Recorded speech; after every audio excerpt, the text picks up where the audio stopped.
وجهة نظري. الزاوية الصحيحة ان انا ببص على بعد ثورتين ان قضية العدالة الاجتماعية هي اهم القضايا اللي يعني عيش، حرية، عدالة اجتماعية، ده مطلب. العدالة الاجتماعية زي ما اتحققتش بعد ثورتين وما اتحققتش في عهد الرئيس عبد الفتاح السيسي وبقى لها امل. انا مدرك ان الرئيس عبد الفتاح السيسي ازاي اهتمامه في معاش كرامه وفي معاش تكافل في منظومه التموين، في جهد حصل كويس. لكن انا بتكلم في ظل صعوبات موجوده وصعوبات هتحصل تاني. لازم نوع تبين للناس ان مش بشكل غير مباشر، بشكل مباشر الاستهداف المباشر لهذه الطبقات. انت متصور انه ده المقال ده هيغير الرقم ده في الموازنه؟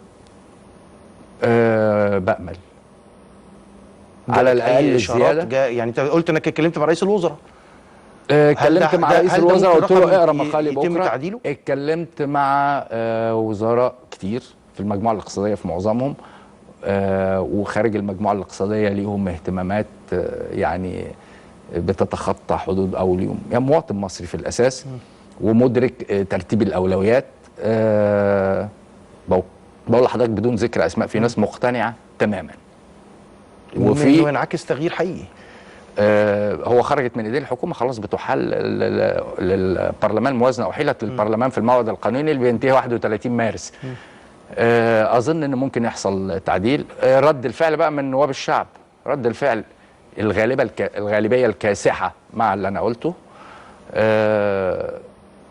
وزير التجاره والصناعه واتكلمنا كتير، كنا يعني مع بعض امبارح وبحضور وزيره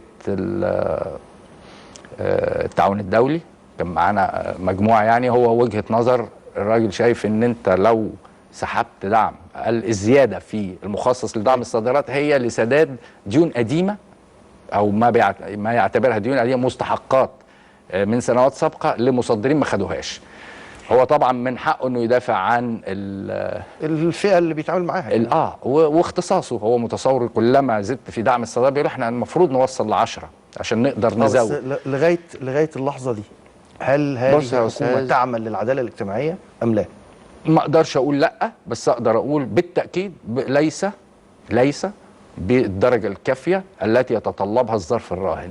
وبعدين حضرتك هي في الاساس انت منحاز لمين؟ حدد نظام 30 يوم، حدد انحيازاتك. في ناس كتير قالت ان انتوا لغايه دلوقتي ما حددتش انحيازاتك. حدد انحيازاتك.